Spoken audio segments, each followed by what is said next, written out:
குருவே சரணம். சனி பயிற்சி 2025. ஸோ இந்த காலகட்டத்தில் சனீஸ்வரர் கும்பராசிலேருந்து மீன ராசிக்கு போகிறார். அப்போது கும்பம், மீனம், மேஷம், ரிஷபம், சிம்மம், கன்னி, தனுஷ் இந்த ராசிக்காரர்கள் எல்லாமே சனீஸ்வரருடைய கண்ட்ரோலில் இருக்கக்கூடியவங்க. இதில் மேஷராசிக்காரர்களுக்கு 7.5 சனி ஆரம்பம் ஆகுது. அப்போ மீனராசிக்காரர்களுக்கு ஜென்ம சனியாகவும், கும்பராசிக்காரர்களுக்கு பாதசனியாகவும், சிம்மராசிக்காரர்களுக்கு அஷ்டமச்சனியாகவும், கன்னிராசிக்காரர்களுக்கு கண்டகச்சனியாகவும், தனுராசிக்காரர்களுக்கு அர்த்தாஷ்டமச்சனியாகவும் அவர் வர்றார்.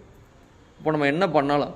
சனிக்கிழமை தோறும் சனீஸ்வரருக்கு எள்ளு தீபம் ஏற்றி வழிபாடு செய்கிறதோடு ஆஞ்சநேயருக்கும் பைரவரையும் வழிபாடு பண்ணுறது ரொம்ப விசேஷம். ஏழை எளியவர்களுக்கு அன்னதானம் செய்கிறது, குறிப்பாக துப்புரவு பணியாளர்களுக்கு நம்மளால் முடிஞ்ச ஒரு உதவிகள் செய்கிறது, நம்ம உண்டு நம்ம வேலை உண்டுன்னு இருக்கிறது. தொழில் ரீதியாகவும் சரி, பண ரீதியாகவும் சரி, யாருக்கு உத்தரவாதம் கொடுக்கக்கூடாது. வண்டி வாகனங்களில் ரொம்ப கவனம் வேணும். பண விஷயத்தில் ரொம்ப ரொம்ப கவனம் வேணும்.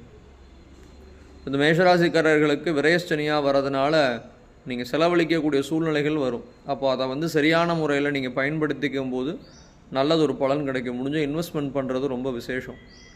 அதனால் இந்த சனிப்பயிற்சி காலகட்டங்களில் இருக்கக்கூடிய எல்லாருமே கொஞ்சம் கவனமாக அவங்களுடைய செயல்களை சரியாக யோசித்து செஞ்சோமேயானால் நிச்சயம் ஒரு நல்லதொரு பலன் கிடைக்க வழிகள் உண்டு.